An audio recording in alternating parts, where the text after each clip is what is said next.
Working? Is this on? Okay, guys, I have a really quick announcement. When I went on the Alzheimer's walk, I collected all these little brochures from everybody about senior care and all kinds of things. So if you want to look, feel free. I'll put it over there.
Always good to see you.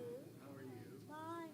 We were going to ask you, we're going over the schedule. We wondered, did you plan any vacation trips this year at all? Yeah, just let I us don't have know. anything at the moment. Okay, just let us know. We'll fill it in somehow if that's because last year I think you went to the Mauritius. I got married. Last year I went to no. Last Oh, you year didn't go there. or this year. This year Earlier. early. Yeah. I was in South Africa. Last year was Mauritius. Yeah. I don't have anything going for this year. I got to save money and bail. Yeah, you do. Something it takes money to do all this. We were planning to go to the Cape Verde Islands off of Senegal, but they quoted a price of $3,000 for flights, and my God, I can't do that. I'm still paying off the wedding from January, so I want to save because my two bucket trips. The first one is Athens and the Greek Islands, Ah, and then the second bucket trip is Machu Picchu. Machu Picchu, we love that. So, Never in a boat, so and I want to make sure those happen when I'm healthy and able yes, to do definitely. stuff. Machu Picchu and Gary climbed. I did it because it was raining. I didn't want to slip, but that's a Machu Picchu. And My only worry is the train ride or the bus ride there. They said it's very windy and you could get car sick. no, No? not at all. I want Machu Picchu. Machu Picchu you'll love. The first one that I crossed off was Chichen Itza. I've never been to Chichen Itza. Hi. Hi, This sorry. is Rachel Ellie. I do the membership here Hi, at Pratt. Rachel. Hi. So you've probably heard that we're tightening up our membership, or our, not membership, the parking Yes, stickers. yes, So you either have to be a member, like if you're a member, you get a parking sticker. Right. If you're not a member, then you just need to check in and you'll get a badge each time. So I just check in with the front guy. Yeah, but I feel like we should make that announcement to everyone. But we have a sustainability model of membership for other people. They could be members for $10, for $50, whatever is comfortable. So everyone could become a member here. It's not like we're asking for the $3,400 membership. So it's up to people. If they're okay checking in with their ID every time they come in, they 100% can continue doing that. We just can't give them a parking pass because that's for members, and we're keeping track No of. problem, it's just the guy at the front desk said I won't let you in next week if you don't have a sticker. So He that's, said that to you? yeah. Oh, I'll talk to him. So we'll figure out. He was nice about it, No, but he said totally basically, nice. you know, we're stopping this No, he'll situation stop and I'm you not and- allowed to let you in next week Oh, no, you if you can- don't have a sticker. Okay, I will. So we're figuring things out. So for MID, it's going to be a different story. But I'll talk to him. If you guys want to let your people know that, I mean, it's totally okay. You just check your ID and you get a little sticker. It shouldn't be that big of a deal. And I'll let him know. Like I said, he wasn't mean about it. Oh, no, I know. He's a great guy. We have a great security staff. All right?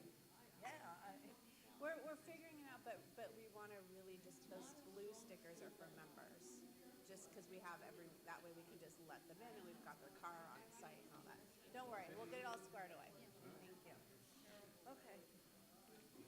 They're working on it. What can I tell you? Here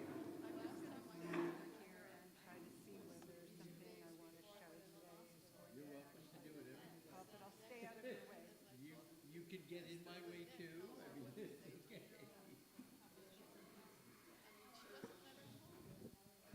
Good morning, everyone. So I want to, as I said last week, so we went through the sort of the history of Gaza. And one thing which I will point out to you, in Hebrew, the word for Gaza is Aza. Aza, loosely translated, means strong city.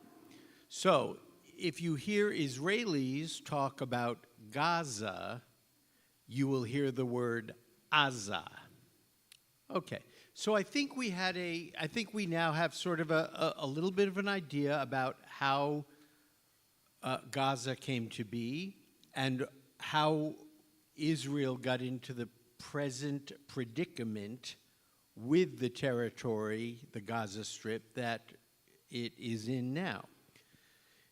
Related to that, I wanted to do one class. I'm hoping I can do it in one class. I may not be able to. It may take two, but at most two classes on some basic information about Zionism, because this informs how Israel has responded to the situation in Gaza.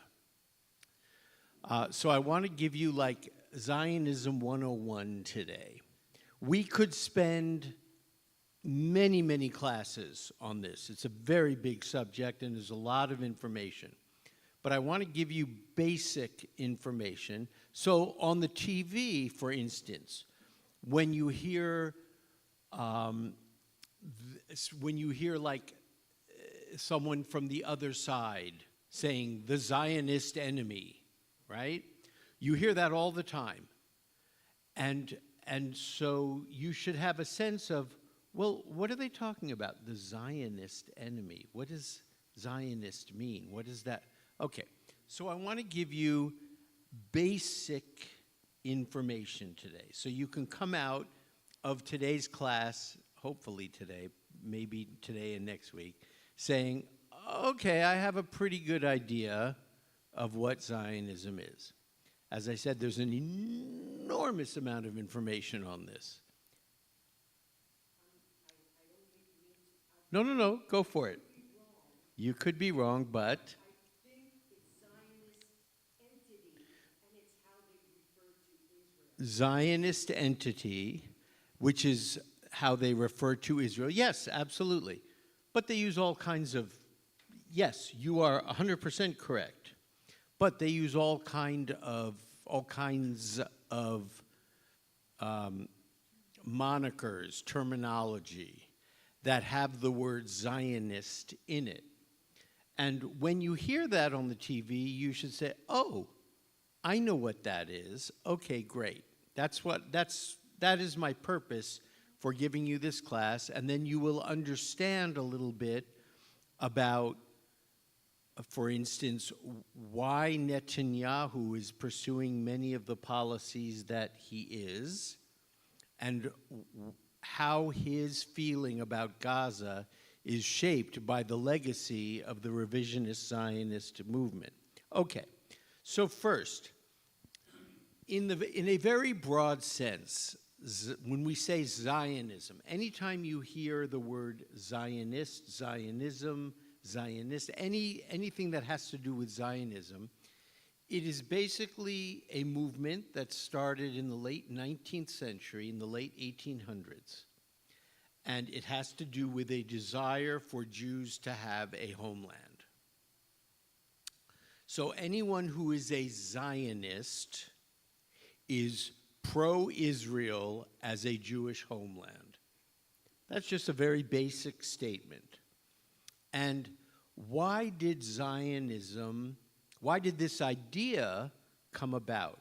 And you'll see up here, it came about mostly because of two things.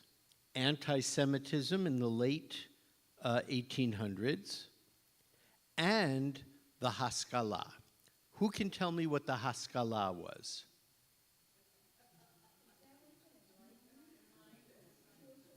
Good, the Jewish Enlightenment. Very good. And so then you'll say, Jewish Enlightenment, what the heck is that? Okay, what was the secular Enlightenment, the Enlightenment?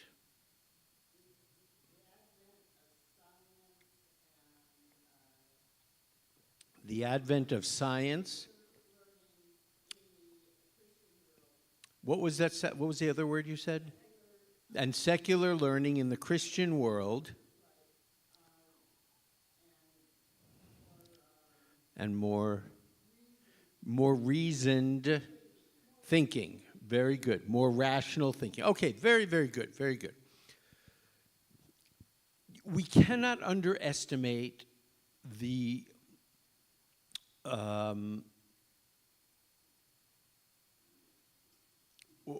what has happened because of the Enlightenment. So the Enlightenment was basically a movement, 1650 to 1750, kind of, sort of, from Descartes to Voltaire, basically speaking, 100 years approximately.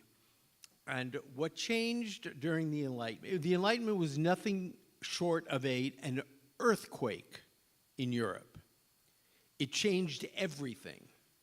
Why did it change everything? How did it change everything? Well, before the Enlightenment, you as a human being living in Europe at the time, the authority that you looked to define your life, to tell you how to live your life, to tell you where to go, what to do, what kind of job you should have, what kind of profession you should be involved in, was the church.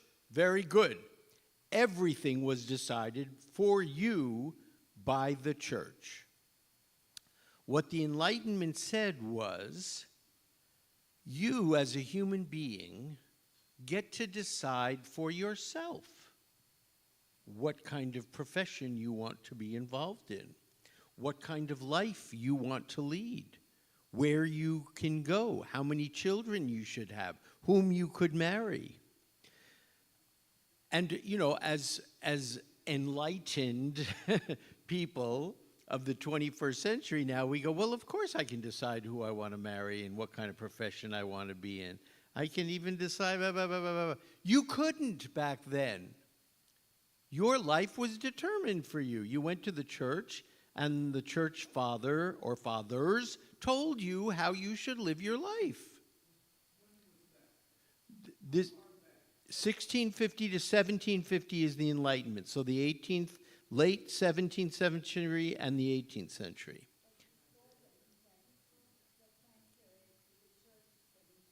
Any time before that. Yeah, and even early on during the Enlightenment, that was a slow process of people gaining individual rights. That's the key. You didn't have a right as an individual to do something. But you did after the Enlightenment. The idea of rights was a very, very important outcome from the Enlightenment. Yes, Ken? Wasn't the invention of the printing press? Absolutely. The invention of the printing press preceded the secular Enlightenment. When was the printing press? When did the printing press happen? 1500, basically, right? I remember I like to go by just general dates because it's too hard to remember a specific date. 1500 is the printing press. 1500 is the Renaissance. 1500 is the explosion of Kabbalah and Judaism. 1500, just a couple years before, is the expulsion from Spain. The entire world changed in 1500, which is why 1500 is a good date for us to say the medieval period ended and the early modern period began. 1500 is a good date because the entire world changed in 1500.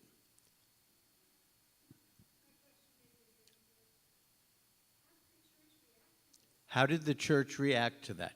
Well, the church wasn't happy with that at all.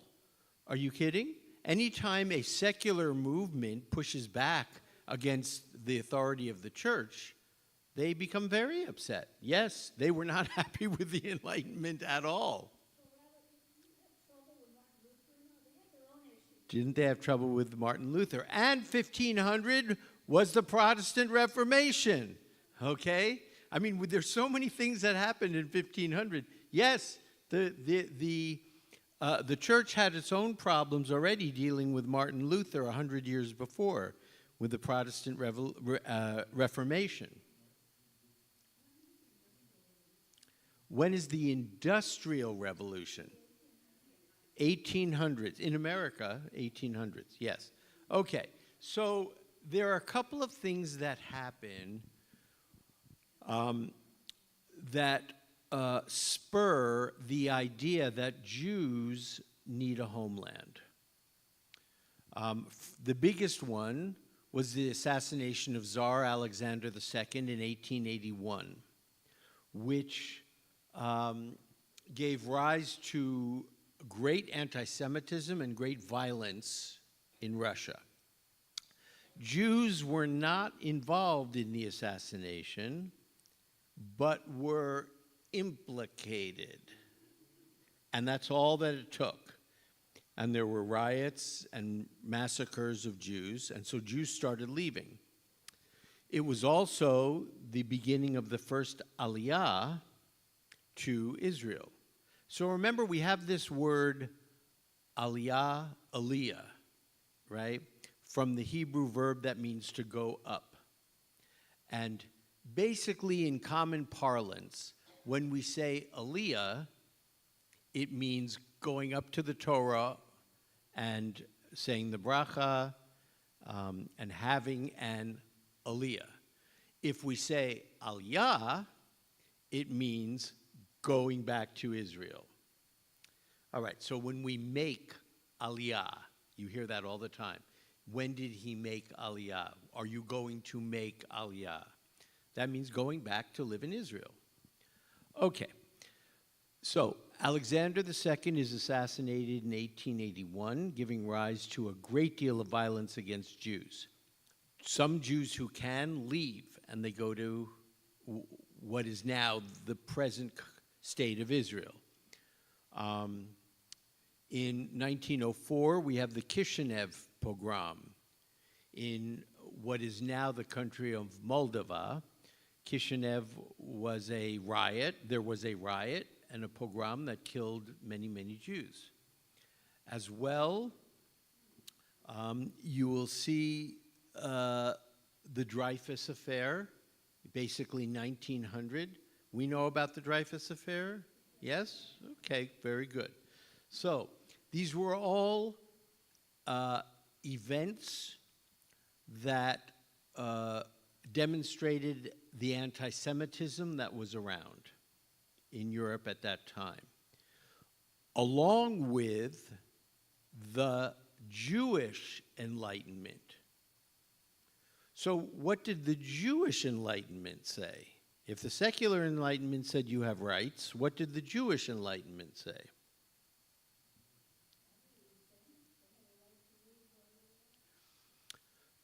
So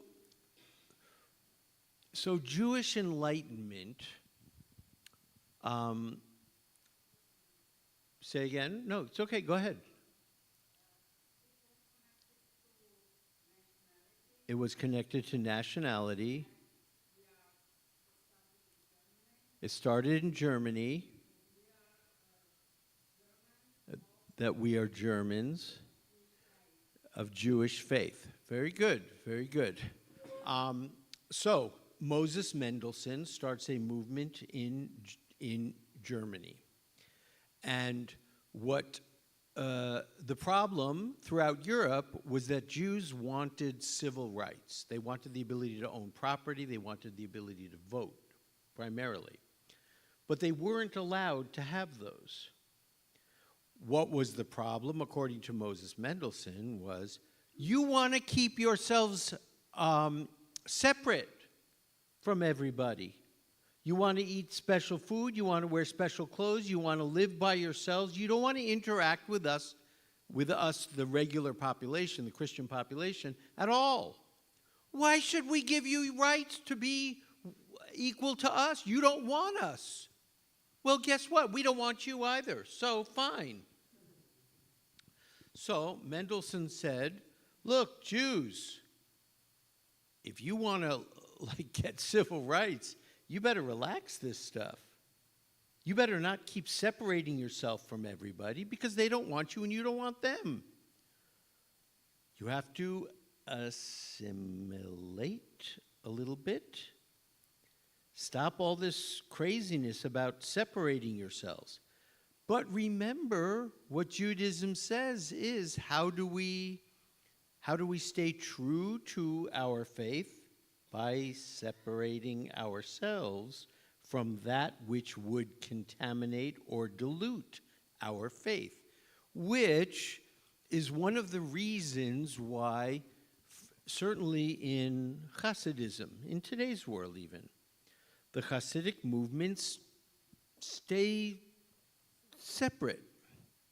Because the thought is, if we involve ourselves with secularism, it will contaminate or dilute our pure Judaism. Now, for instance, the credit of Chabad and some other, in my opinion, to the credit, and some other Hasidic movements, there has been a slow change in terms of, there was a time when if you were a Hasidic Jew, you would never study math and science and these kinds of things in school. Why? Because they teach you religion is not the truest of facts.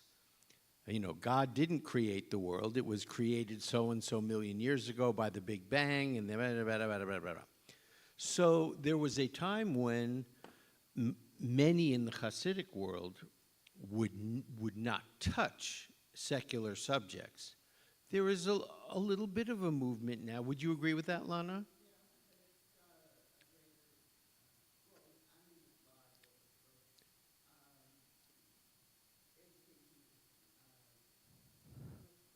Education is much stronger in the Chabad movement. Yes, I would tend to agree with that. Early in the 20th century, we had the Vilna Gaon, who was the wisdom. Yes, absolutely.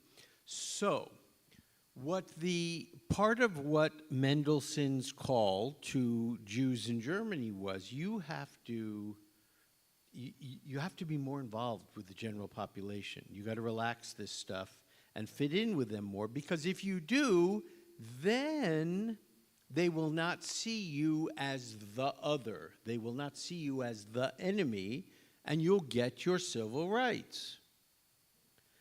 And slowly, this happened, right? So we see with Napoleon in 1900, basically. Napoleon in 1900, basically, right? 1800. Thank you. Sorry, 1800. I said 19. I'm like going, 1800, yes. What happens with the Jews of France? He emancipates them, but on one condition. They have to give up their allegiance to the peoplehood of being Jewish. In other words, I am not a member of the Jewish race. I'm not a member of the Jewish people.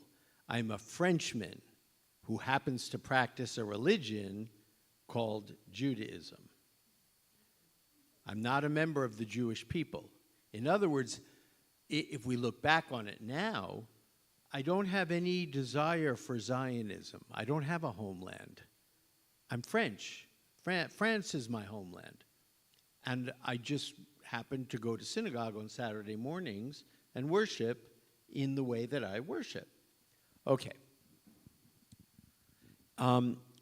So we have the Haskalah, which brings an opening to Jews.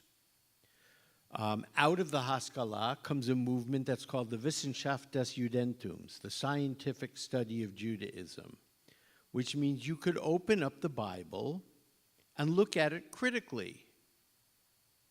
You're allowed to question things that are in the Bible and say, well, did it really happen that way?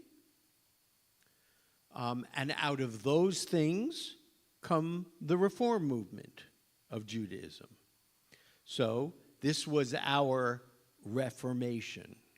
The Reform movement comes in and says the halakha, Jewish law, is voluntary. It's not obligatory. If you're an Orthodox Jew, and if you're a conservative Jew, based on the conservative platform, you are required, you are obligated to follow Jewish law. You must observe Shabbat, you must keep kosher, you must do all these things. That is what you agreed to when you said, I'm a conservative Jew, and certainly an Orthodox Jew. The Reform movement, the big reform of the Reform movement said, it's not obligatory, it's voluntary. Those obligations were for Jews at a certain time in history. They no longer make sense for us in the modern world. So if you feel that keeping kosher adds to your Jewishness, by all means keep kosher, but you don't have to if you don't want to. If you feel that observing Shabbat, not going shopping, no smoking, no working, all these things, if you feel that adds to your sense of who you are as a Jew, then go for it. But you don't have to. It's voluntary. That was the big reform of the Reform movement. If you want your wife to sit next to you in synagogue, go for it.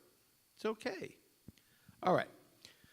So out of these things, a danger to Jews from anti-Semitism, and an awareness that we can do more as Jews from the Haskalah, comes the idea of we have to have a place for ourselves. We have to have a place that we can call home. And that was affirmed in 1917 by the Balfour Declaration. Great Britain says basically, yeah, we feel that the Jews should have a place for themselves. And the word Zionism comes from Mount Zion in Jerusalem, which is a mountain in Jerusalem, and Zion became the term for Israel in many ways.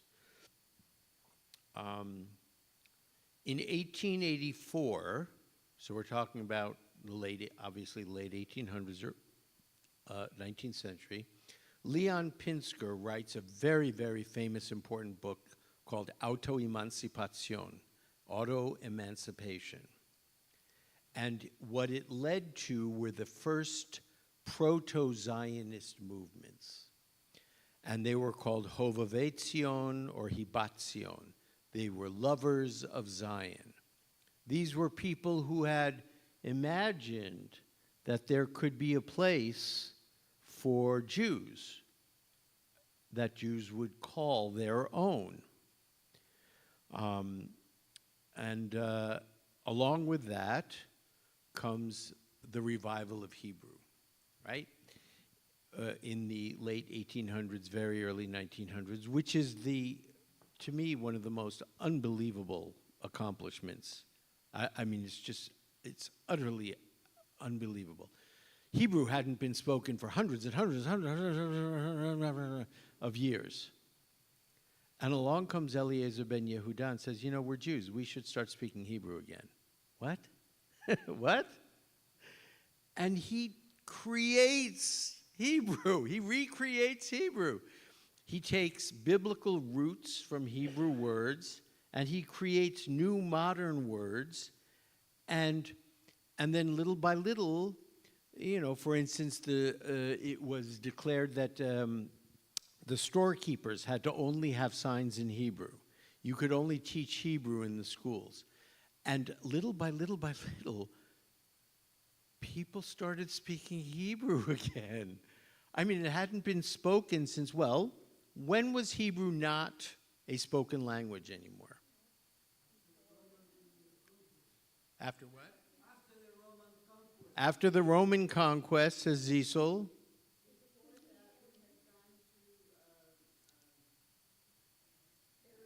Before that, we had gone to Aramaic. They were speaking Aramaic since when? From the expulsion to Babylon. Before that, even. Well, sure. So who was speaking Assyrian? Aramaic. Sorry. Who was speaking Aramaic? The Assyrians. So, 721 BCE, 700 years before Jesus, comes Assyrian. And Jews slowly began speaking Aramaic and were no longer speaking Hebrew. Now, that didn't happen overnight, obviously, but over a period of years, Jews stopped speaking Hebrew, and the lingua franca of the ancient world became Aramaic. Where was Assyria? Ancient Assyria was where? Good. North and a little bit east of Israel, the present country of Israel.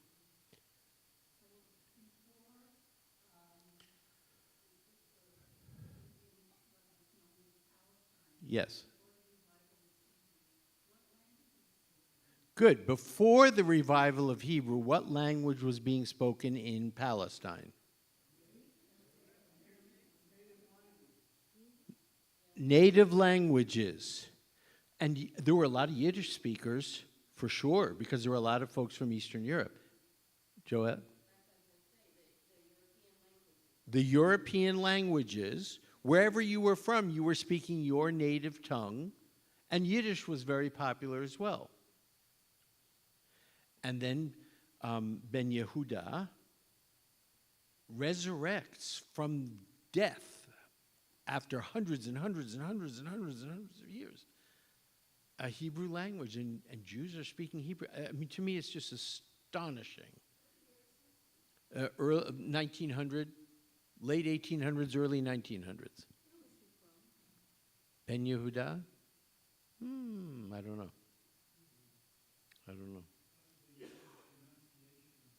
How did they know the pronunciation of the words? Remember that during rabbinic times and slightly afterwards, we had the Masoretic text, so that vowels were added to Hebrew words, right? So the Dead Sea Scrolls don't have vowels. But later on in history, the vowels were added for,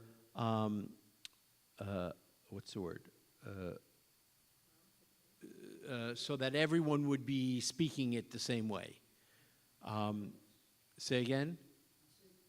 Phonetics, so that there would be a standardization within the tradition. So he knew how the Hebrew roots were spelled. and sounded. So remember that Hebrew is a language that's founded on roots, right? So, so for instance, the verb to eat in Hebrew. To eat, le'echol, exactamundo. We have a Hebrew teacher in the back there, very nice. Le'echol, right, and le'echol, ani ochel, atochelet, comes from a root. And what is the root? Aleph, Chaf, Lamed, thank you very much. ACHL, right? And so anything that has ACHL has to do with eating of some kind. And so Ben Yehuda could go back and look at the roots and say, okay, I need to create a word for a modern invention. What was the ancient word that sort of said the same thing? And he could take that root, and then he created a modern Hebrew word. And his family was the first family to speak Hebrew after centuries and centuries of Jews not speaking Hebrew any longer. Yes, yes. He was.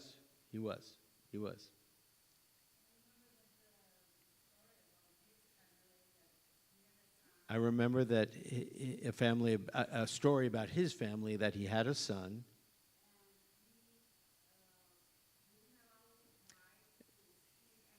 He didn't allow his wife to speak any other language.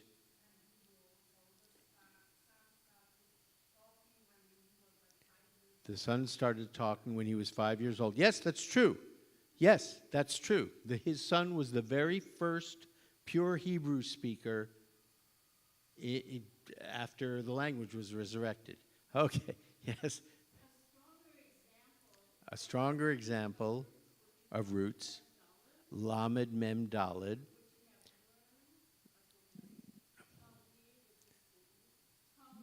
Yes, very good.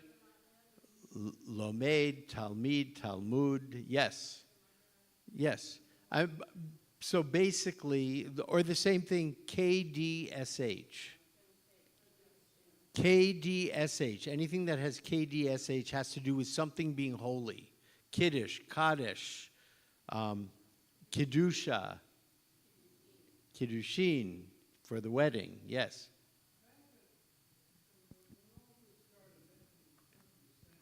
When all of this started back in the turn of the century, most of the people who went to Israel spoke Yiddish, which was the common language of Jews in Eastern Europe for sure.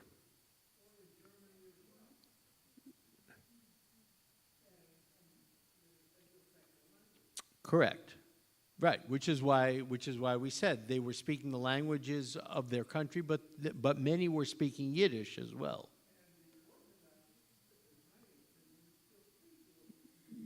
Yes, there are a number of Orthodox Hasidic groups that speak Yiddish. Absolutely, yes. When the Lubavitcher Rebbe would give his sermons, it was all in Yiddish. Oh.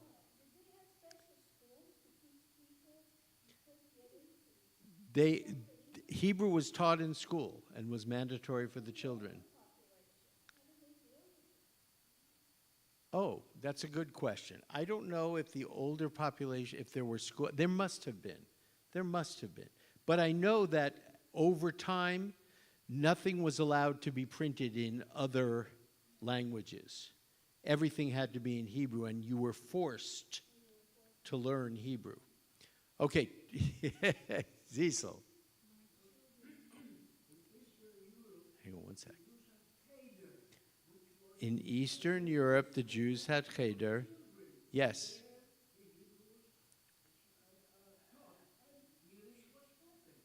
Yes.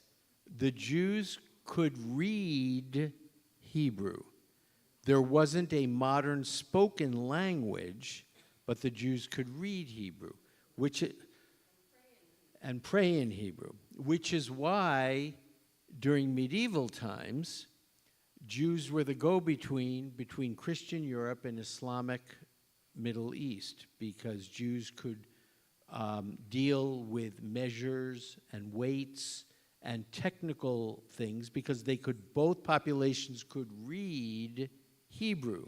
So they could send documents to each other, and they both knew what the other population was talking about. It wasn't a spoken language, but it was a language that was read, and it was used for prayer. Okay, one more, and then I gotta keep going. I'm never gonna finish.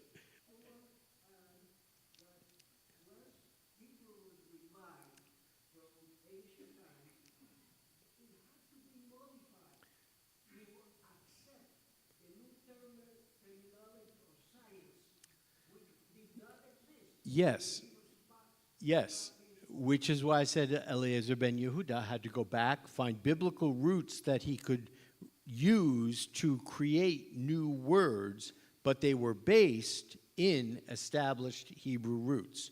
Okay, so all of those factors considered, the idea of having a Jewish homeland became very important at the end of the 1800s and early 1900s. So the first place that we go to when we're talking about Zionism, and this is probably the name you know and the idea you know, is political Zionism. And this was established with Theodor Herzl, was its biggest proponent. Okay, we pretty much know that name, Theodor Herzl, political Zionism. In 1896, he writes a very famous book called Der Judenstaat, the Jewish state. And Herzl was a secular Jew, and his reason for establishing a state, a homeland for Jews, was purely secular. He just wanted a safe place for Jews to be away from anti-Semitism, and he was concerned with borders. I want a place that has specific borders that is our place. He wasn't particularly invested in Palestine. In fact, for a while, he entertained the thought of Uganda because it was large, it had a lot of open room, the English were going to give it to them, and he said, so let's do it to Uganda. And the rest of the people in the First Zionist Congress said, excuse me, are you out of your mind? Are you crazy? Uganda? Well, that idea didn't last for too long.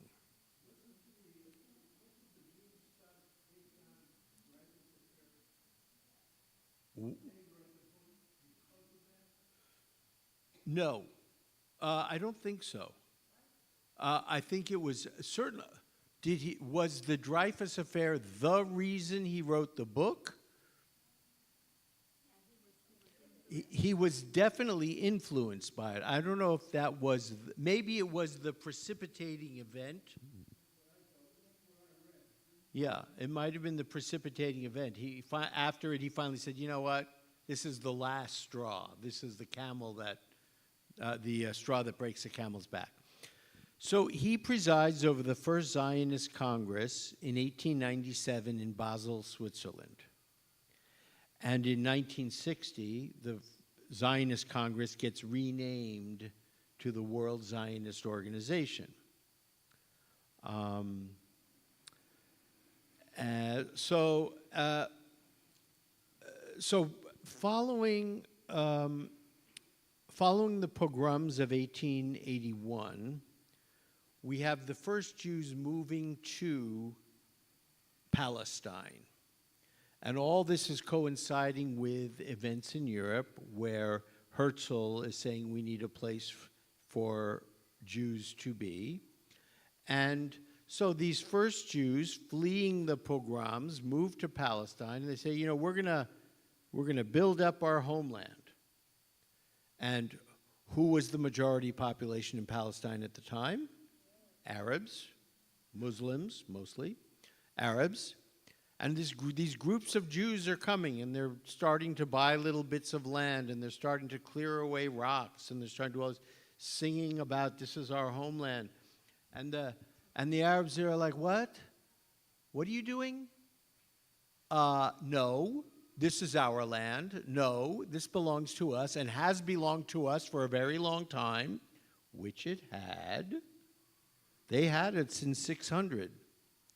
600, 700, 800, 900, 1,000, 11, 12, 13, 14, 15, 16, 17, 18, right? Those are, each of these is 100 years. Okay, they had it for a very long time. And when we Jews were the minority population, we had a few groups of Jews coming over, the Arabs were like, what's going on here? Okay, don't get too happy about this, but okay. And then the second Aliyah came in 1904, and then the third, and the fourth, and the fifth, and the sixth, and the seventh. And then there were lots of Jews coming. And then the Arabs started getting very, very nervous, because it was all about who was the majority population. The majority population would control the land, which is exactly why Israel today is so very, very concerned about the numbers within the Arab population. And why we talked about last week, one of the reasons why Sharon left Gaza. Because if Gaza was part of Israel, if Gaza was Israeli, and the population in Gaza were Arabs who were multiplying at a much larger rate than Israelis, pretty soon there are more Arabs in Israel than there are Jews. And what does that create? An existential problem. Why? Because Israel was founded as a Jewish state. Therefore, Jews have to be the majority within Israel. And if you have a majority population of Arabs who now vote and vote against Jewish interests, then Israel ceases to be a Jewish state, and it's a huge problem. So a lot has to do with who is the majority population. And the plain fact is that that Arab families, mostly Muslim, Arab families are having more kids than Jewish families. That's not true in the Orthodox world, but the Orthodoxy only represents a small amount of Jews in Israel. Generally speaking, Israeli Jews and we are having far fewer children than Muslim Arabs. And at some point, that becomes an insurmountable problem. Now, so Herzl is the leader of political Zionism. He was a Zionist, meaning he wants to establish a state of Israel, he wants to establish a Jewish state, He wants to establish a Jewish state that has definable borders where the Jewish people can be protected. It has nothing to do with Judaism. He just wants a place where people who define themselves as Jews can be safe and protected. All right. Around the same time, a little bit after, we have what's called the beginning of revisionist Zionism. And this becomes very important, certainly after World War I and the British Mandate. Revisionist Zionism was a more militant form of Zionism that said, we want to take the whole land, it's ours, and we want it now. It was founded by Ze'ev Jabotinsky, and the Irgun was an offshoot of the Haganah at the time, the defense force for Israel, and they were a much more militant group. So the bombing at the King David Hotel, this is the Irgun. Menachem Begin was a fighter in the Irgun when his younger years, before he became prime minister. The legacy of revisionist Zionism is seen today in the Likud party, the present-day modern Likud party in Israel, of which Netanyahu is the prime poster child, thank you, of which Netanyahu is the de facto leader of the Likud party, right? So revisionist Zionism said, we want a homeland, but we want the whole damn country for ourselves, and we're going to take it in any way that we need to do. Okay, we see little bits of that, right, today. Netanyahu is not silent about how he wants to move on Gaza, right? So revisionist Zionism is at the heart of the present-day Likud party. Yes? Rabbi, how does the party deal with the fact they want the whole kit and caboodle? Right. They want Gaza. Well, how do they deal with the Arab population? Because what you mentioned about voting and all that and having a lot of children and getting rid of You tell me he kicked them out. where do they go? Doesn't matter. They go somewhere else. Yeah, well, they were kicking Israel. Well, so that has already been proposed by the far right in Israel. You kick them out, and they just have to go somewhere else.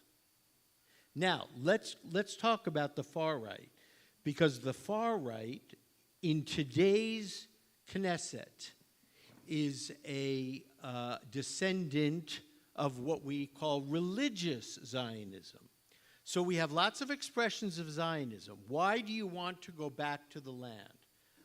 I want a safe place that has borders that I can call my own. I want all of everything that God has promised us that belongs to us. And I don't care how I get it. I want a state that is devoted to God.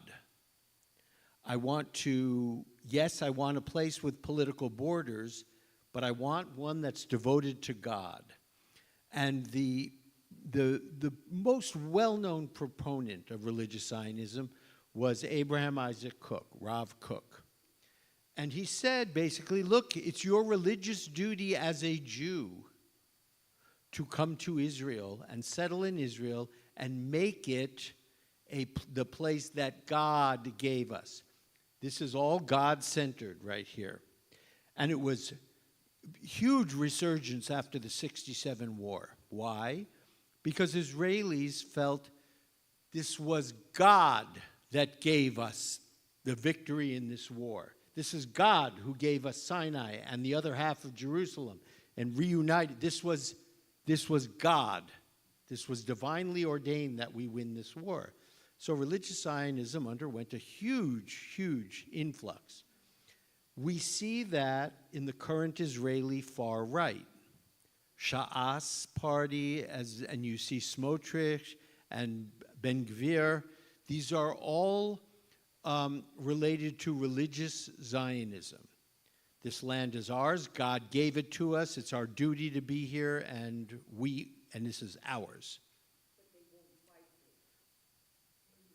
The Orthodox, that's a whole separate, that's a whole separate thing. That's where this illogic.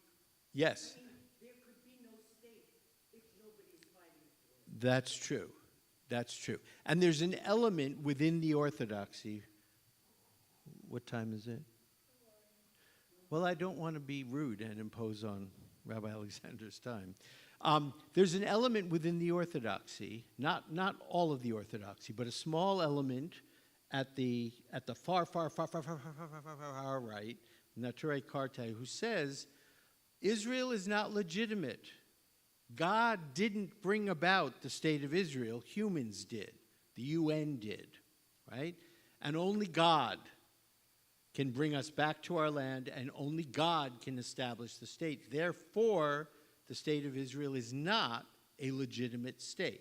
That is not held generally in the Orthodox world or the Hasidic world. It is not. But there is that element, and some of it creeps in. The issue with the Orthodox not fighting is very, very tricky and complicated. Ben-Gurion made a deal with the Orthodox very early on when Israel was established that they could simply study. The problem was that at that time in history, the Orthodox represented a teensy little percentage of the Israeli population. They are much bigger now, and they get subsidized by the government. It's a very thorny problem.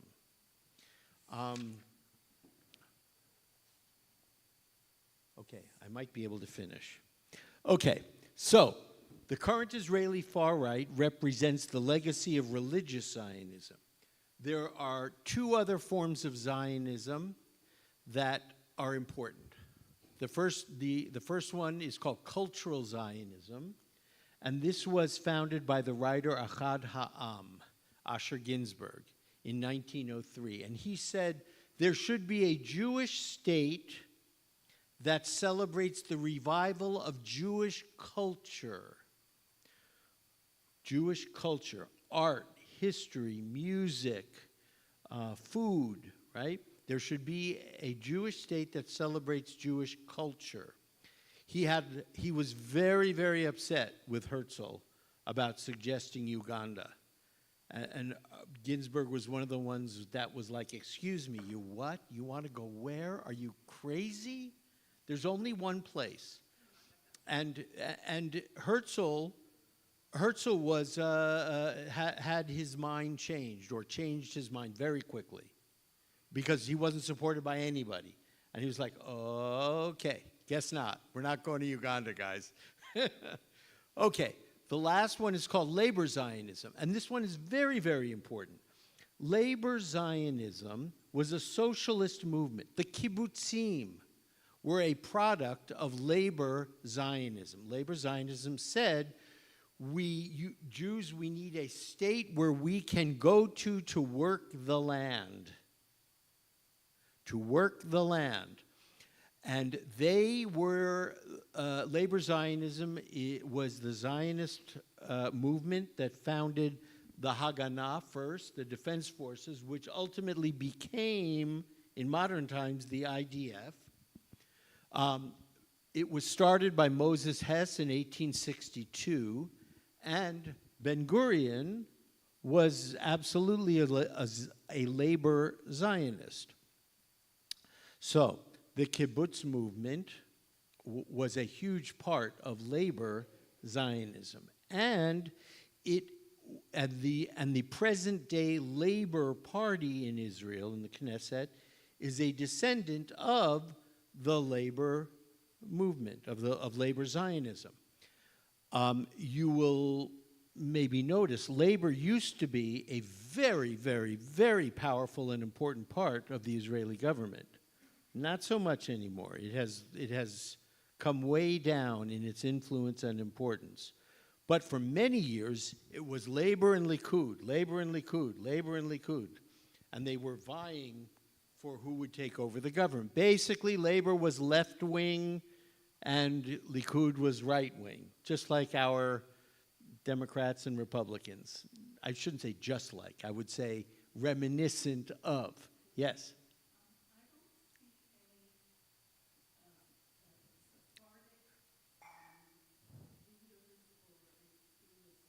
I don't see any Sephardic leaders in this chart. That's true. Because Zionism was an Ashkenazic movement. It happened in Europe, especially Eastern Europe.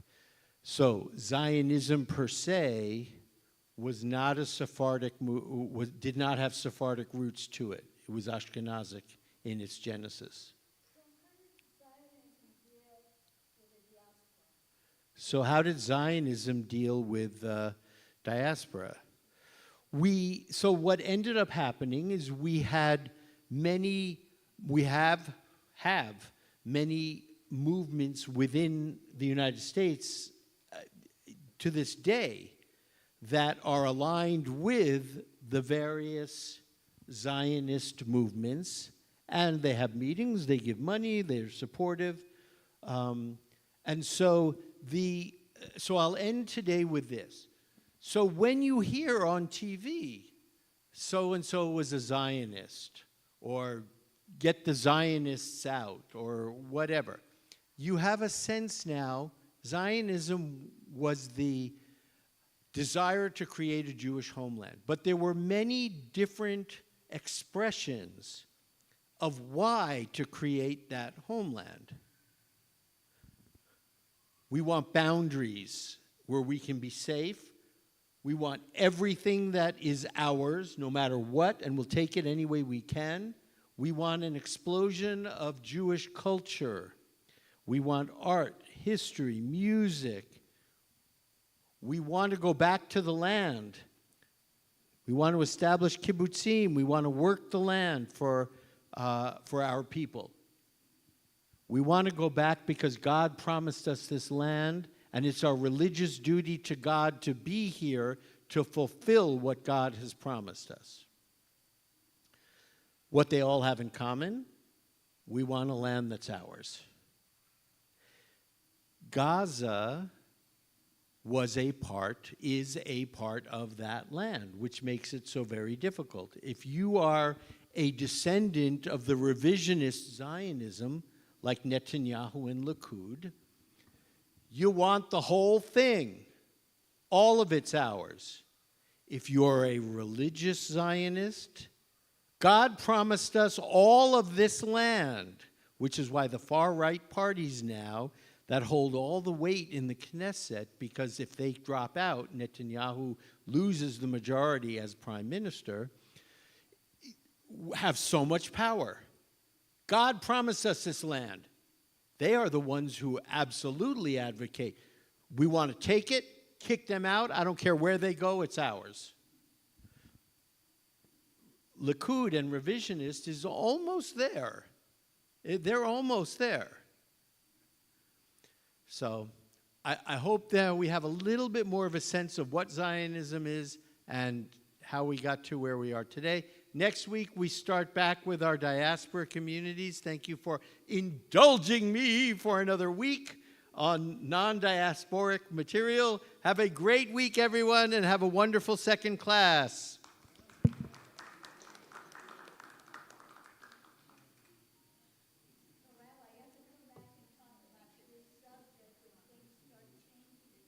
Okay, sure. I'll be happy to.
What am I teaching right now?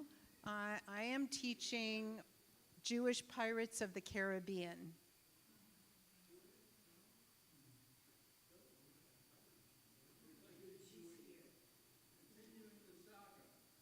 Susie, I want to just make sure that people at home can see the screen. It shows? Okay. Whoops.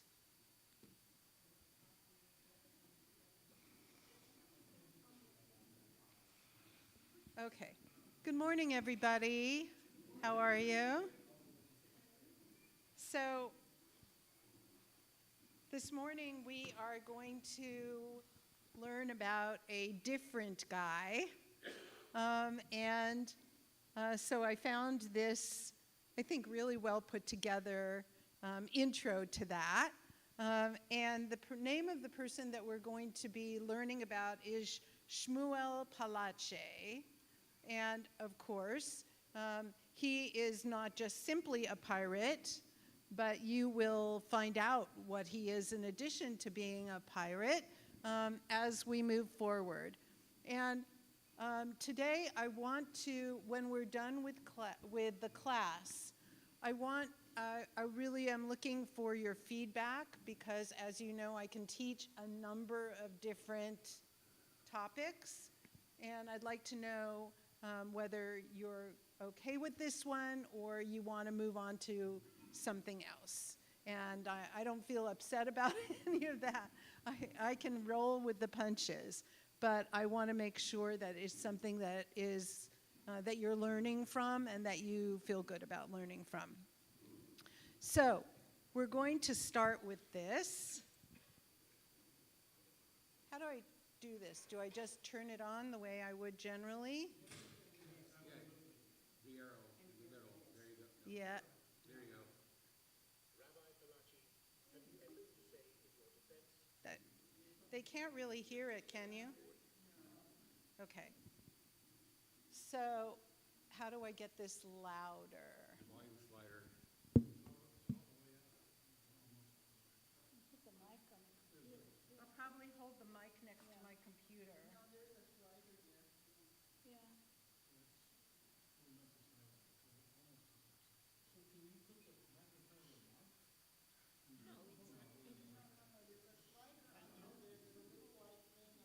Yeah, what she said is right there.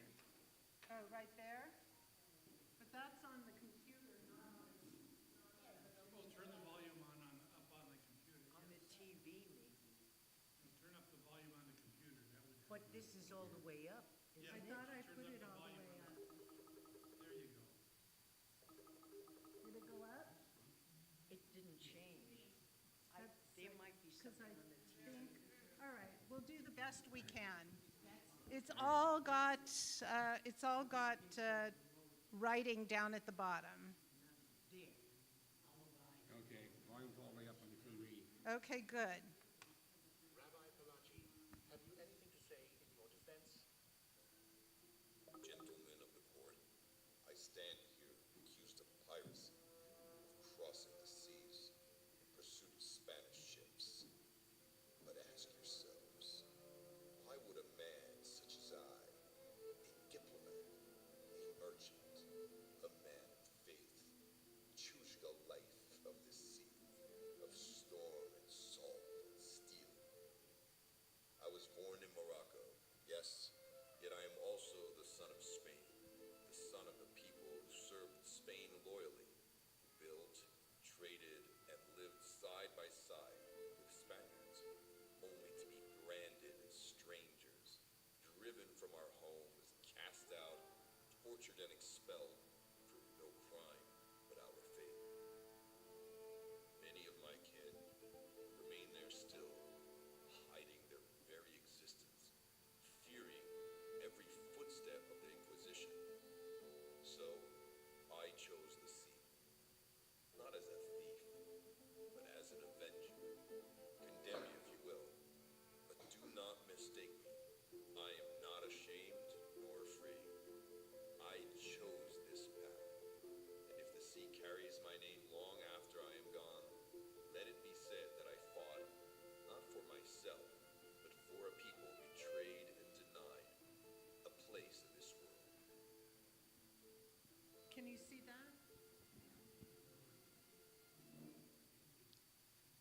The video is based on the true story of Rabbi Shmuel Palache, a merchant, rabbi, and diplomat.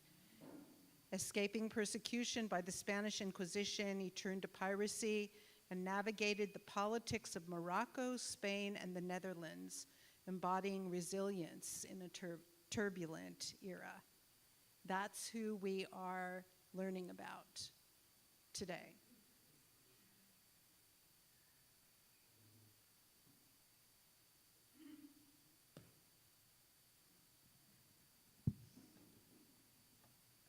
So any comments from the movie as we go forward? Zito. I'll repeat what you're saying.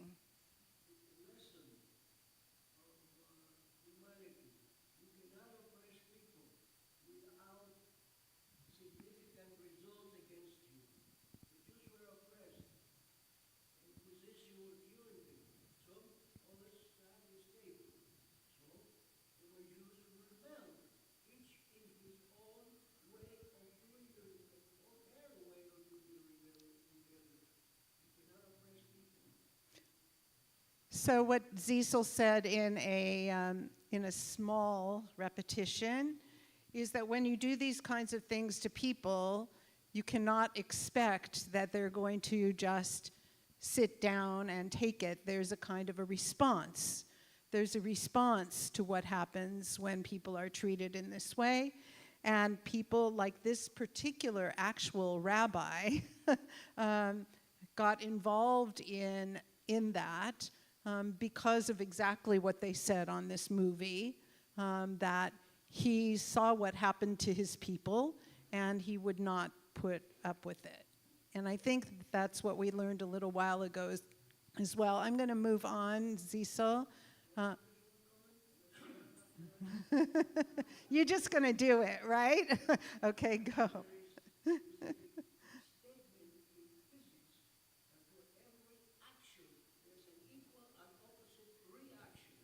Physics, for every action is an equal and opposite reaction.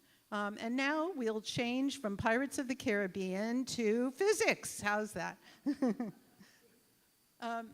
Okay, so this is an entirely different man than Simon that we did last week. In the class, we discussed Sinan, the great Jew, who was second in command of the Ottoman Navy and who terrorized the Spanish with his political activities. So this is a different fascinating figure, a businessman who was also an ambassador, as well as a double agent, which will be very interesting, I hope, for you to hear, and a privateer. His skills were that he had very different languages that he could speak because he had kind of been all over that part of the world. He traveled extensively on land and the high seas, and he was an observant Jew. So Sinan that we talked about last week was a Jew, and clearly so, but this particular man that we are talking about today was not just an entrepreneur, not just a pirate, but actually was a rabbi. So it's kind of hard to believe because of all the different things that you'll hear of that he did. However, all of it emerged from what was said earlier in the movie and what Cecil also spoke to.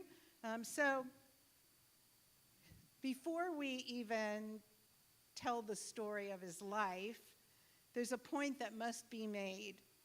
He had a very colorful life, and some have been led to embellish outlandish legends about him. So a lot of things elevated him to the status of being like a superhero for the Jews. The reality is that you'll hear about all of these things, and real historians believed them and have written up about them. However, it's very difficult to go back in time to the late 1500s and early 1600s and really know what somebody did and what they didn't do. So unlike your last class, where you can have a pretty clear historical understanding of what really happened somewhere, it's a little bit different here. But I think it'll be something that you'll have to decide on for yourself. So he was born, and I'm going to hold up his actual, this wasn't his actual photo. This is him wearing another one of those turban things, right? So this is Samuel Palache, and do you see him? Yeah. So obviously that was just a video trying to talk about what he was like. So he was born in Fez, where's Fez? In Morocco, in the year 1550, where his family emigrated after his grandparents were expelled from Spain in 1492. So once again, we see the outward traveling of Jews and Jewish communities after the Inquisition, with all the different ways they took to respond to it. So the Palache family was descended from a long, long line of rabbis, going back to one of them, who was Rabbi Moshe ben Chanoch, who was known as somebody who had been a captive for a number of years before he was freed. I thought that was really interesting. I think this is very interesting on all counts, because I think as we take a look at these Caribbean pirates, particularly this one, we can see a lot of our real lives in today's world based on what they experienced. And it's very unfortunate, but it's also very true.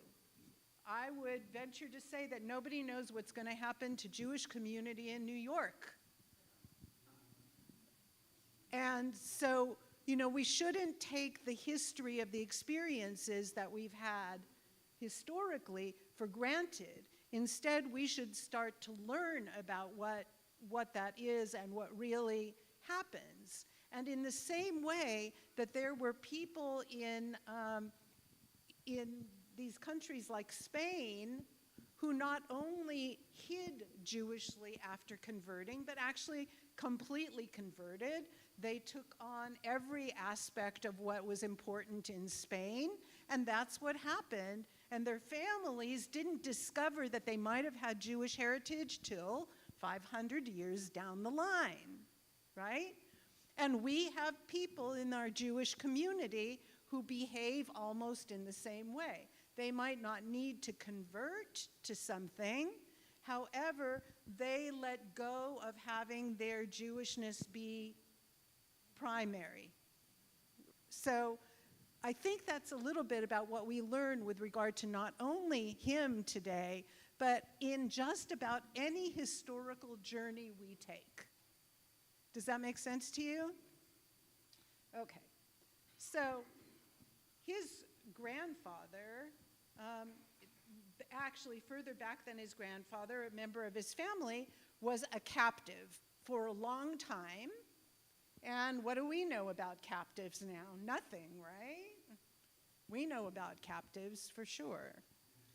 So Shmuel's father was Rabbi Yitzhak, the rabbi of Fez, who is mentioned in all of the documents of the congregation in 1588.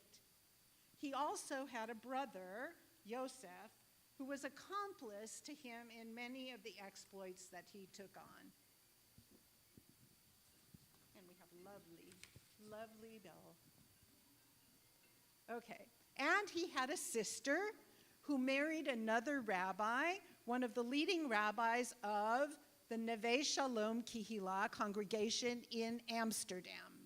So one of the things that teaches you is that his family, not only his languages, where he knew all these languages, but aspects of his family, because of what was happening in Spain and Portugal, ended up in a number of different places, even his immediate family. You're always welcome.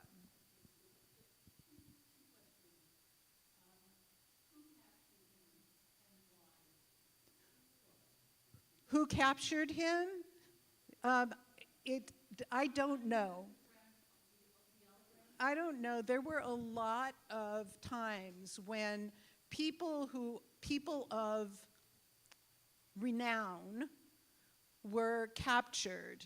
In Jewish law, there's a huge number of discussions from the Talmud all the way up about what do you do when somebody has been captured. And so I don't know who did it, but he was a main person in the community.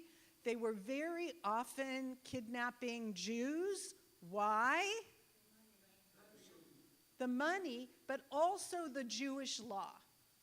The Jewish law, which we are seeing right this minute in our history, which says it doesn't matter if your person who is a captive is alive or dead.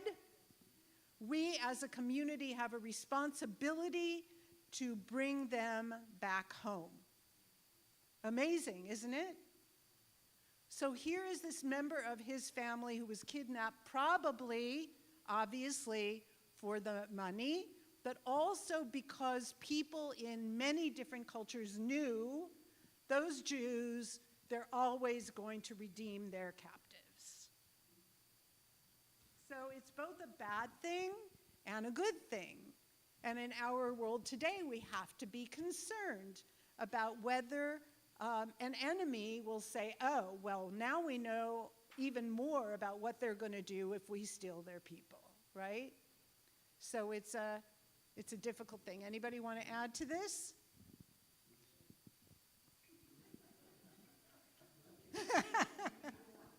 Okay.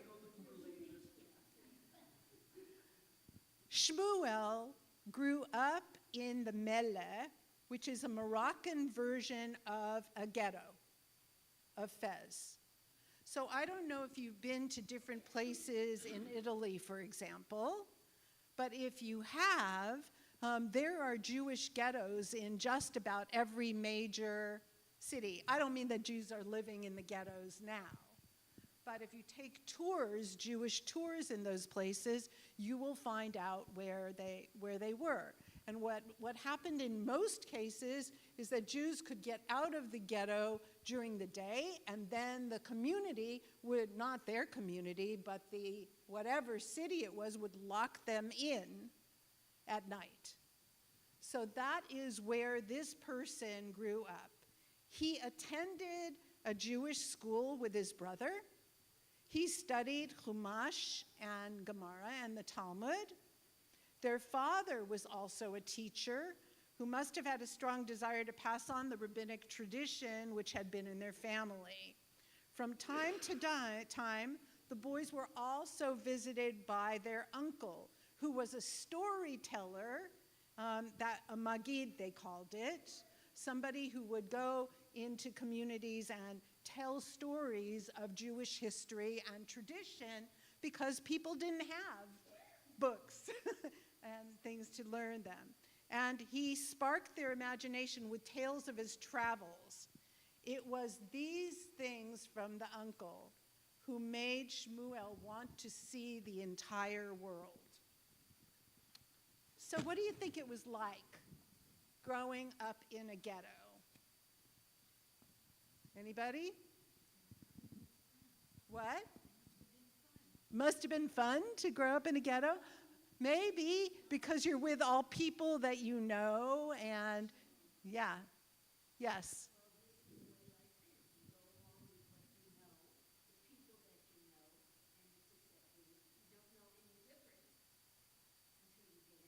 Right, unless you are alive when you are put in, right?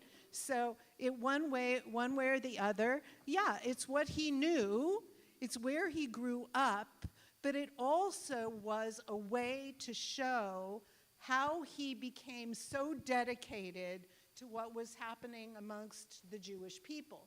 If you are a little kid and you know that you're living someplace that somebody else decided you needed to live, and also if you knew that if you wanted to go somewhere else later in the day, you couldn't, it gives you a kind of and understanding or strong feeling.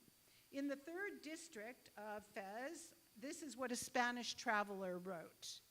Is now to be found the Jewish quarter, which was previously located in Old Fez, and because whenever a king died, the Moors, who are the Moors? Pardon? Not just Moroccans.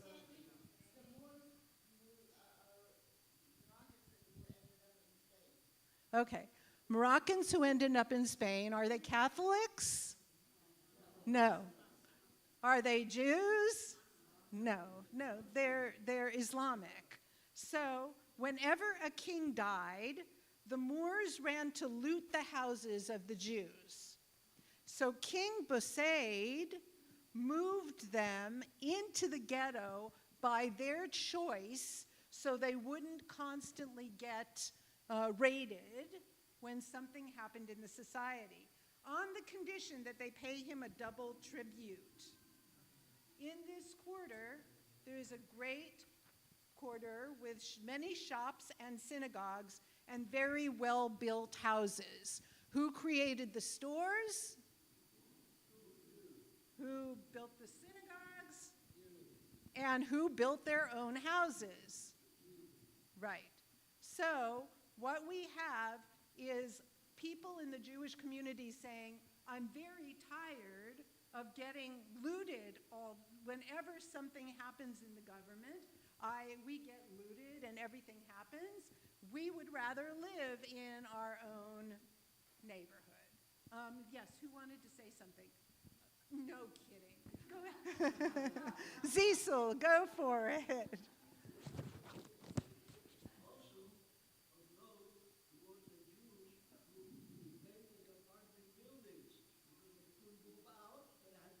Ah, I didn't know that. Jews created apartment buildings? Okay. Because they only had a certain amount of space, and so they needed to build up rather than out. Thank you, Cecil. So, pardon? Venice Ghetto was like, had a lot, I was there, had a lot of storied houses, yes. In most every ghetto, in fact, I think in just about all of them, it was because they also didn't want Jews out in the community, mingling with other people. So when it was nighttime, they would literally close the people in. So the interesting thing, I'll just do a personal, very quick note. The interesting thing about this is when my parents were captured by the Japanese in Shanghai, China, when Japan raided China, they were put into a ghetto. And the ghetto in the 1940s was almost exactly the same kind of ghetto that was mentioned here. The Jews in the ghetto had to create their own stores, their own restaurants, their own book clubs, their own synagogues, their own choirs, their own everything, and they needed to be squished into a number of buildings that in this particular case they shared with Chinese people who had already been living there. But a ghetto is a ghetto is a ghetto, and they're pretty describable on every level. So the other person wrote, the Jews live there as if in a separate town, and there are 10,000 householders and 4 or 5 dwellers in each house. Among them, there are some who are rich and are considered a sheikh. What's a sheikh? A sheikh, yeah. Who, as a sort of governor, administers justice and delivers the tribute to the king. So even in these ghettos, they had people who had political roles that they played, and they were the ones who consulted with the external world. So the Jews in Africa are greatly despised by the Moors, who do not allow them to wear shoes. If any of them become wealthy and the king manages to find out about it, he takes their wealth away and often has them killed for it. But they are so hardworking and know so much about business that they commonly administer the estate of the king, because Moorish gentlemen, as I have said, do not hold the custom of trading in much esteem, nor do they understand so well as the Jews the little details and subtleties, and each one endeavors to have a Jew manage his estate, and in this way the Jews enrich themselves greatly.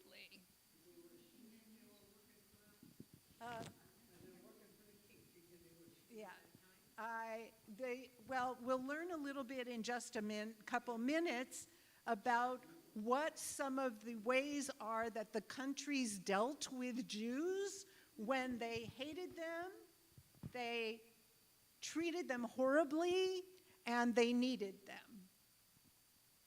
So that's coming up. Are you guys doing okay? Okay.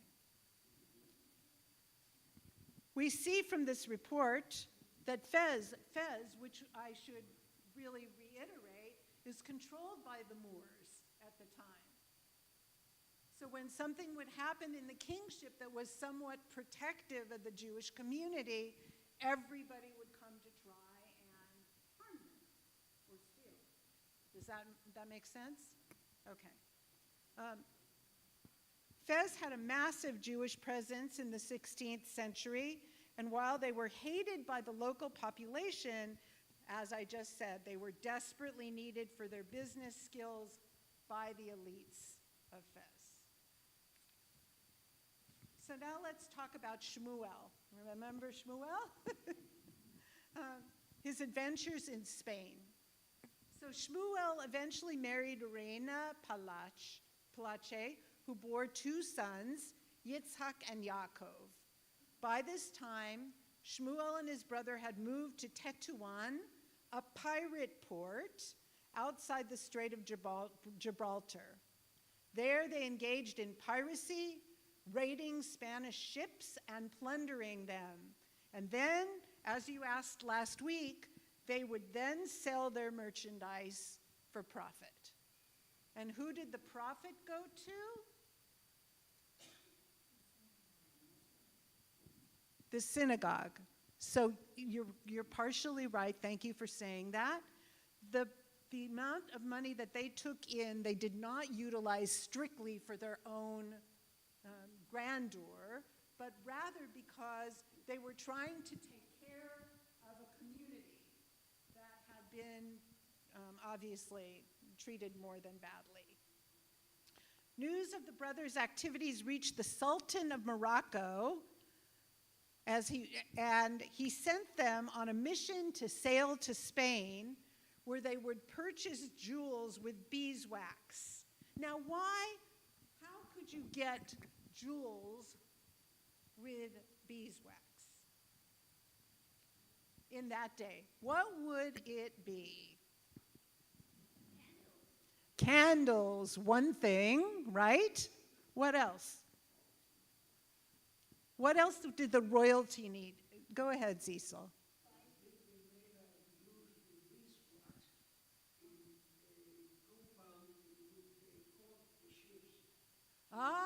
No, it doesn't say anything about that, but that's highly creative. He said they used, thank you, Susie. I'm glad that you're my looker after her. That they used it on the sides of ships. Now, they may well have used it on the sides of ships to keep things buoyant and that kind of thing, but that's not here, so I can't say that.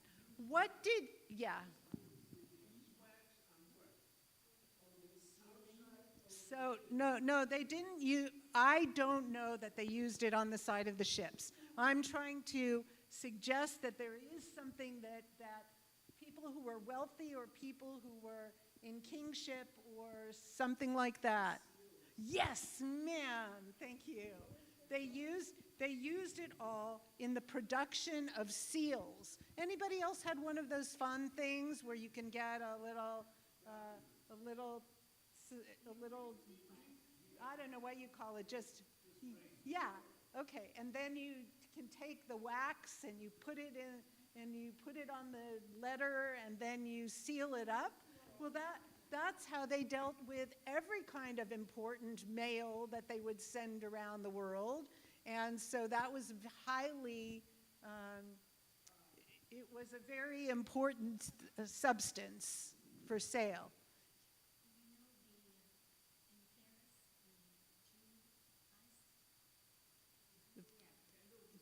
Oh, the Paris jewels were, were stolen.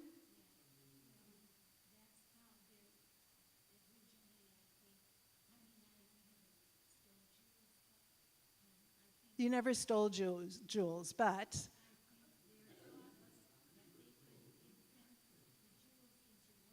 oh, they could imprint the jewels into wax and sell them or copy them or whatever, maybe. Okay. So in 1602, at the age of 52, Shmuel set sail with Yosef for Madrid, Yosef, his brother, to meet with Philip III of Spain.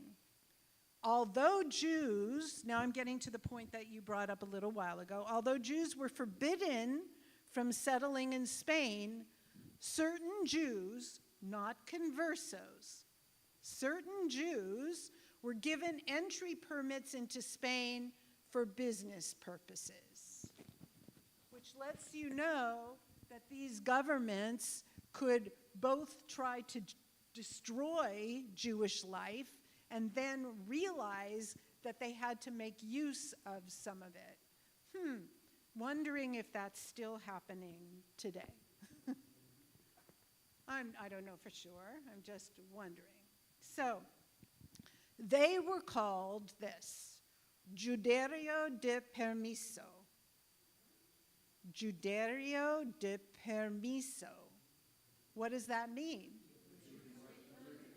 What? Jews with permits. Permitted Jews.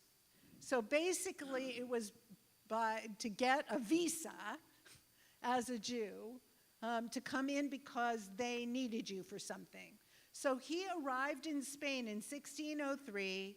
The brothers met with the king, after which they wanted to travel further to Lisbon, but they were stopped from doing that, who warned Philip that the brothers would probably try to influence the conversos to return to Judaism.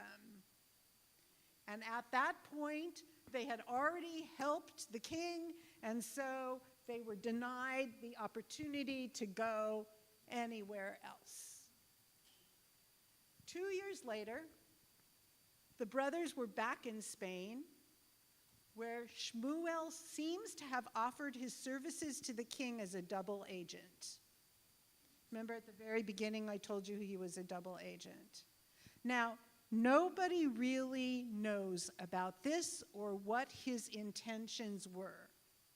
However, he was officially working for the Sultan of Morocco, and there was a civil war raging in that area.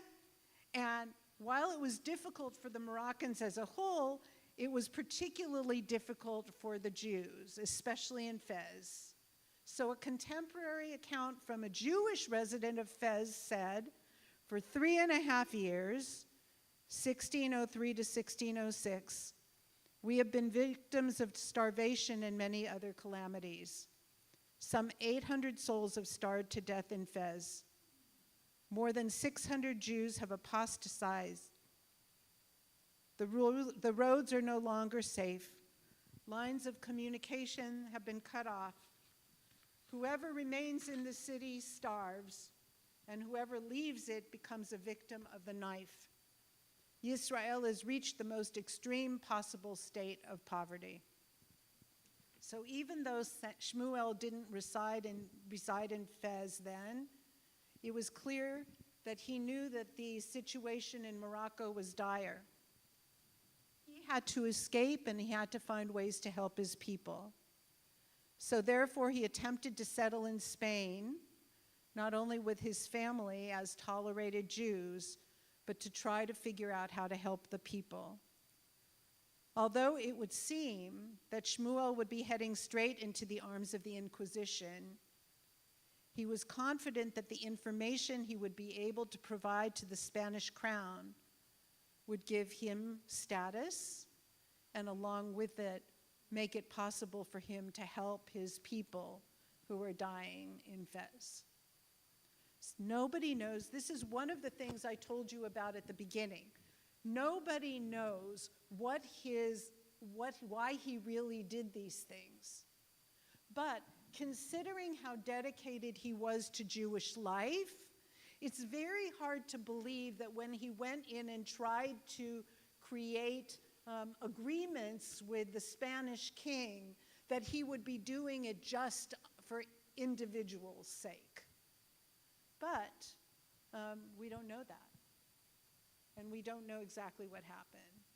So what he said to the king was, the Ottoman Empire was interested in expanding its control over North Africa, and left unchecked, Spain could find itself a neighbor of its old enemy from across the Straits of Gibraltar. So basically what he said is, hey, listen to me about what's going on there, because it's going to affect you.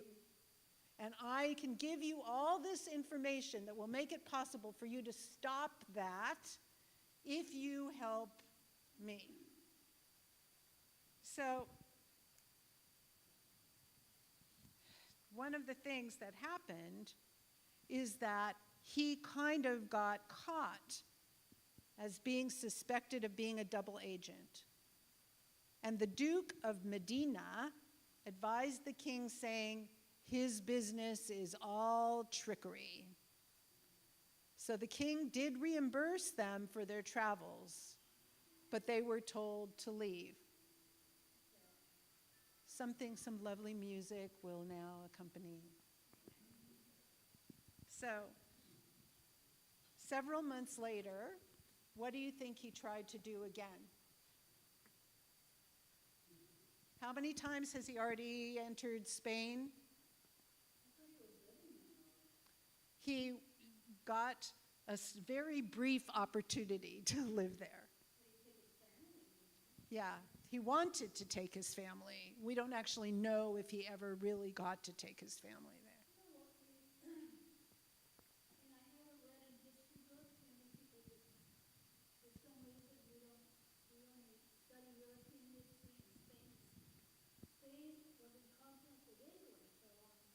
Yes, Spain was in conflict with England.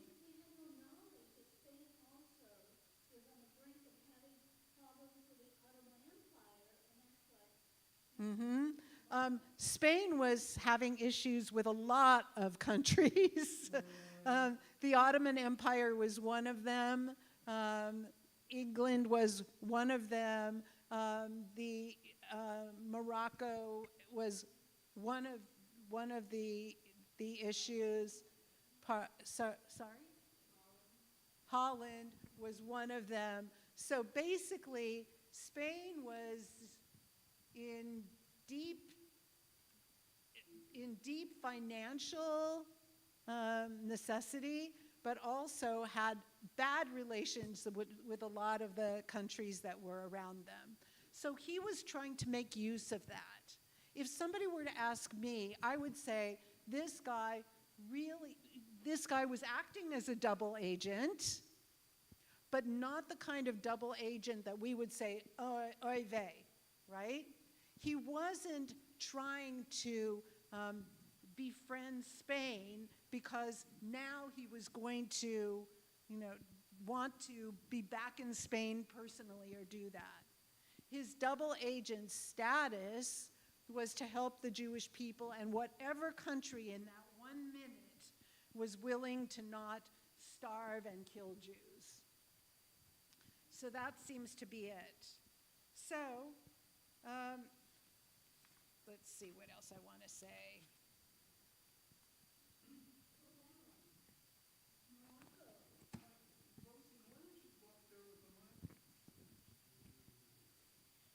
So I was in Morocco, and there's different cities there. I don't know how many of you have been to Morocco here. Okay.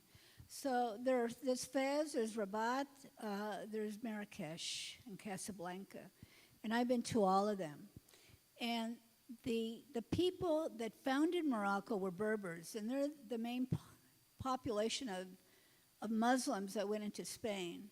And they got along with the Jews. That's what I can't understand, why there was a problem in Fez. Now, currently, the king of Morocco is an Arab, and the rest of the population, or the majority population, are Berbers, completely different in terms of ethnicity.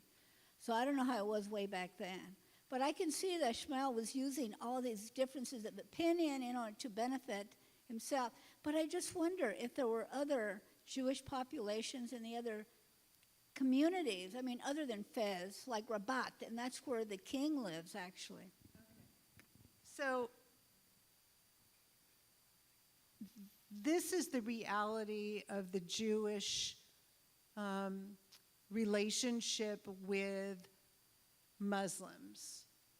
The reality was, at that time, that there was such a difficulty with forms of Christianity that the best relationship that Jews could get was with Muslims, right? However, you have to also keep in mind that that isn't good. It's better than horrible. So what you heard about not being able to wear shoes, for example, the Jews were always named Dhimmi, which meant that there was a specific thing that they had to pay way more money to be in the place. They couldn't go into places where things were being sold, food was being sold, all sorts of different goods were being sold. They couldn't go to the equivalent of the shuk there. They couldn't, they would have to get food in a different way. I mean, not everything, I don't think, was in the marketplace, but they weren't allowed to go into the marketplace. They weren't allowed to have most types of work that they could do, which is why they ended up, that we already know about, being money lenders, or in this particular case, doing things with regard to business structures that they didn't want to do. So if we're talking about a good time, it wasn't a good time, but it was a better, decent time than what they were getting in other places. So I think that that's the reality of it. Would you like to, Mike, or do you want me to repeat you? So the golden age of Spain for the Jewish community lasted when Spain was under Muslim rule. And then when Christianity conquered it, that ended. So there was, I mean, if it was called the golden age of Spain, it must have been pretty decent at the time. Yeah, the rules still existed. But if you had the capacity to learn how to be a doctor, things were better. If you had the capacity to be able to be a business owner, that worked out better. If you had the capacity to be in law in a way that was good for Spain, that would be better. I think that, yes, there was a period of time when it was better, and then most of the time was okay. So that's all I can say. I mean, I studied that in rabbinic school, and basically one of the things was, when you're a Jew in any of those places, in any of those ages, you're happy for whatever freedom or capability you can get. But, you know, we had people who were very, very smart, very knowledgeable, very educated, and Jews, because of doing merchandising in between one place and the other place, could speak a lot of languages that other people couldn't speak. So there were all kinds of things that made them more capable. Yes.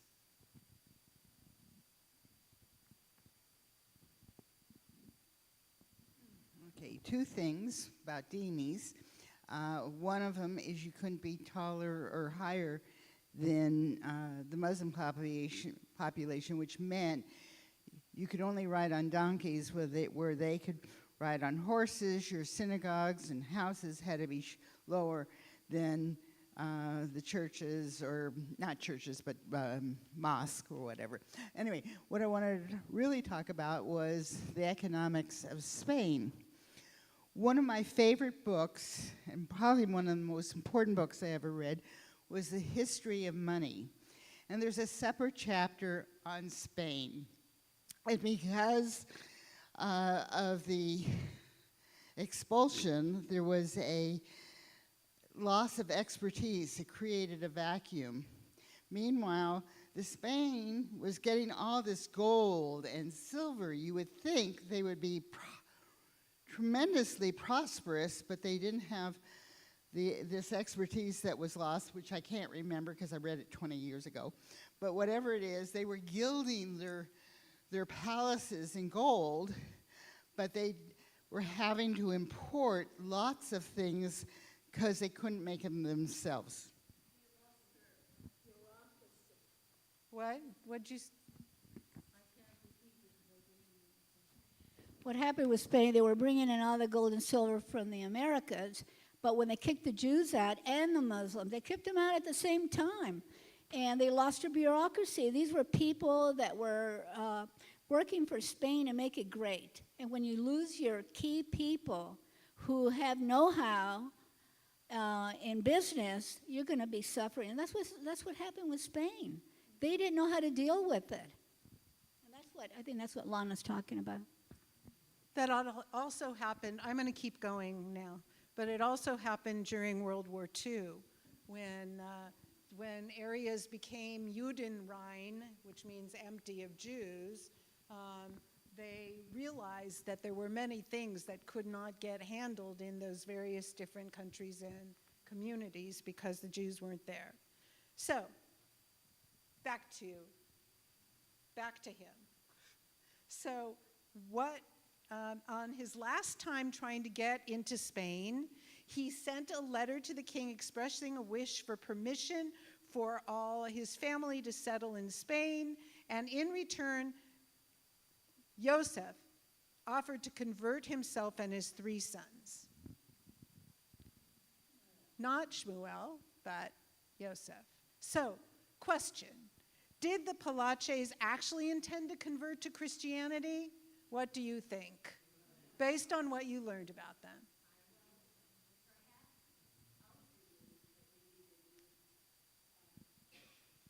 Outwardly, but not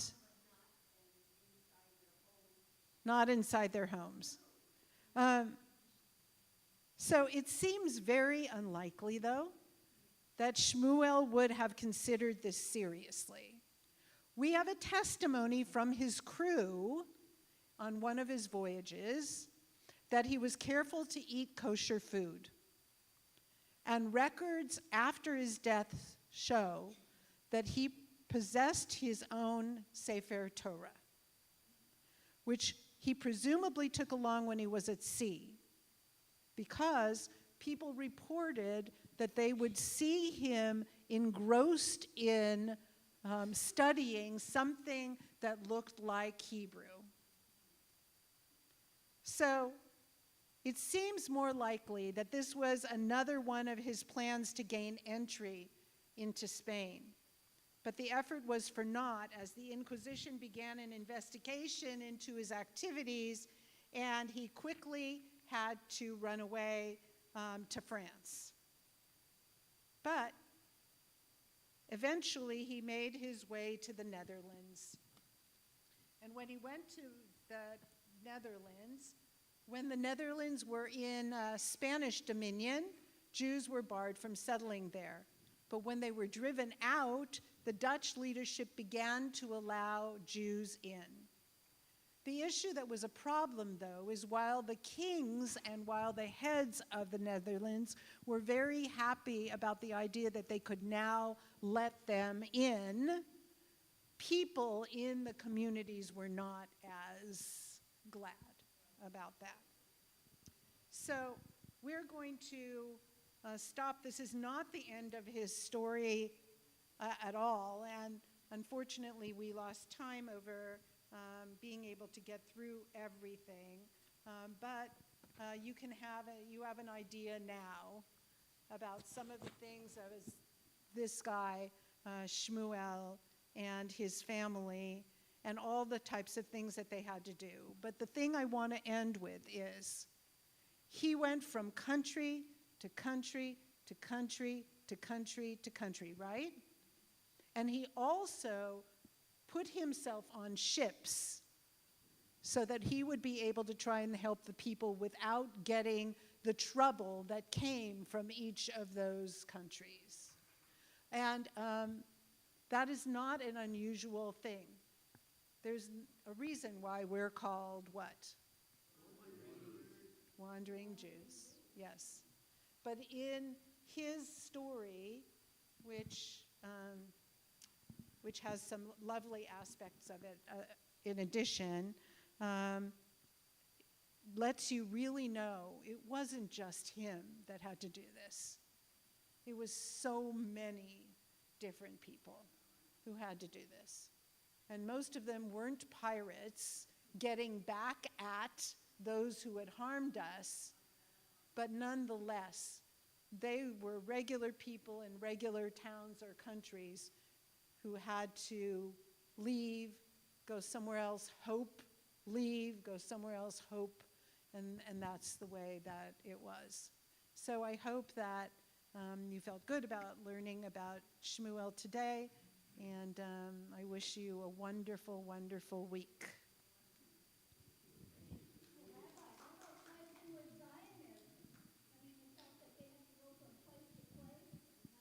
Right. And finally, we had a home, and have a home. So please, if you have comments to make about whether this is interesting to you or not, please, please let me know.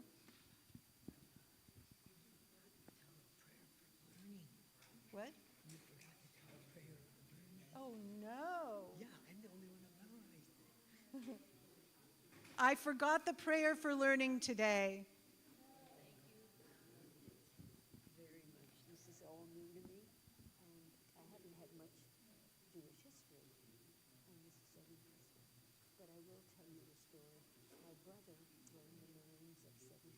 This is in 1950, just before Korea. And my mother had to find him because he wasn't 18, and he did find him. He fought in Korea. But when he was in the Marines, the war Jewish stuff, and he was never one to go to see nothing. He was an American.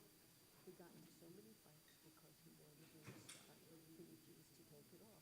And he was brought before, the powers that be. What happened, Well, he told me really did a lot. So he was exonerated, but he just fought for the fact he was Jewish, and he didn't care what happened. Yeah. So Thank you he for was a telling me fighter. this story. Yeah, and yeah, okay. As feedback, I never would have thought that it would be something that but I find it extremely informative, and it makes a whole lot of sense. I mean, a lot of things do, and so I think it's a worthwhile. I mean, I do. I think it's a good topic. I think it's very interesting, and it's another way of exploring. I mean, I know a lot of Jewish history, and I didn't know this. It was funny. One year Purim, Rabbi Bernhard dressed as a pirate, and we were joking about it the whole time. And I wish, that I had known that. Anyway, thank you. I'd like to see a class on Chaim Song.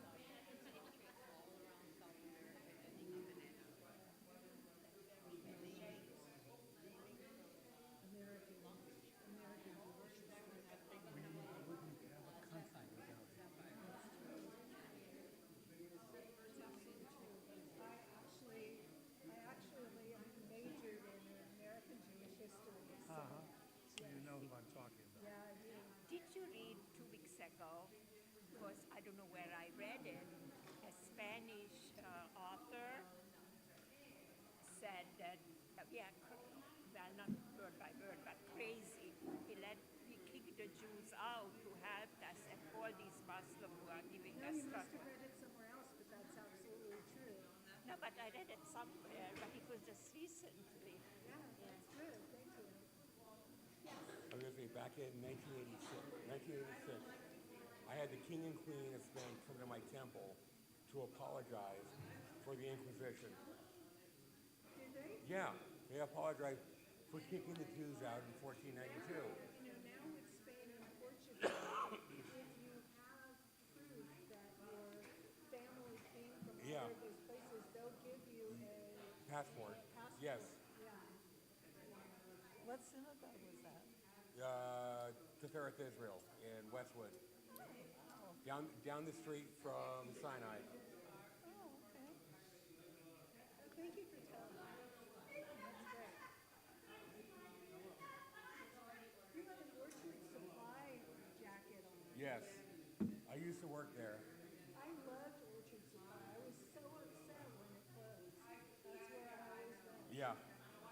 The one on Sepulveda? No, I didn't live here then. I lived Okay. in Northern California. All right. So, yeah. Yes. No, I just wanted to, I love the class. It's so fascinating. And you're excellent. You're an excellent storyteller and teacher, and I love it. Thank you. I find it interesting too. Thank you, Cecil. I know that you must because you have a lot that, you know, that you're able to do, which is lovely, even though I laugh with it. It is really Because the lovely. hand goes up every 2 seconds. Really lovely. No problem. No problem at all. Okay. I might finish with him next week because the stuff about him that comes up next is really good. Just a real quick question. Were there any female Pirates, nothing. Okay. So, as a rabbi, how did he reconcile stealing? I mean, even though he gave, like Robin Hood, he stole and then gave it to the synagogue, very nice, but So, I think that he justified it because of the evil that the Spaniards did to the Jews. And when that happened, again, all bets were. You have a community starving or being chased out. You know, there are things you do that you never think you were going to do. And I think that that's why I thought it was good what that very brief thing is in. Because there's a difference between being a thief and avenging the horror done to your people. You know, that's the best I could do. But the other thing that I said last week is that raiding ships was like a constant thing. oh yeah. But governments, originally, it was just kind of like somebody running a red light. You know, like you broke the law. Okay, everybody's breaking that law. You know, I think that that's probably not exactly like running a red light, but like doing something else. You know, going to the movie with a kid and saying the kid's only 3 years old and the kid's 5. You know, so you don't have to pay what it is. I mean, people do things all the time. But the pirates And, like that, and that's true, but they do that to the no. ships. They did it. They They just stole. raided it and took the goods that was owned by Spain. But there isn't anything that I read about killing people in the process. So, Except that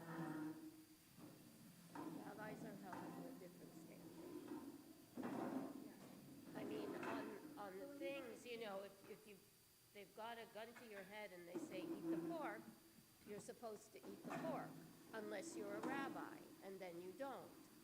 So, you know, that's the only thing that can be. Talk about what it meant for him to be a rabbi. Actually, if we do this next week, you'll find out he actually was. Okay. A community rabbi.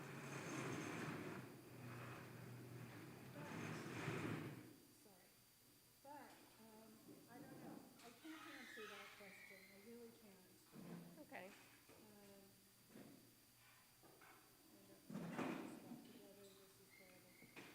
Oh, there it is. Yeah, I mean, it's not something that we're supposed to do, but I wonder what people did, you know, in dire times in other situations. I know for sure that there were people who were rabbis, people whose lives were studied, who killed Nazis.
Chiquis, 1, 2, 3, chiquis.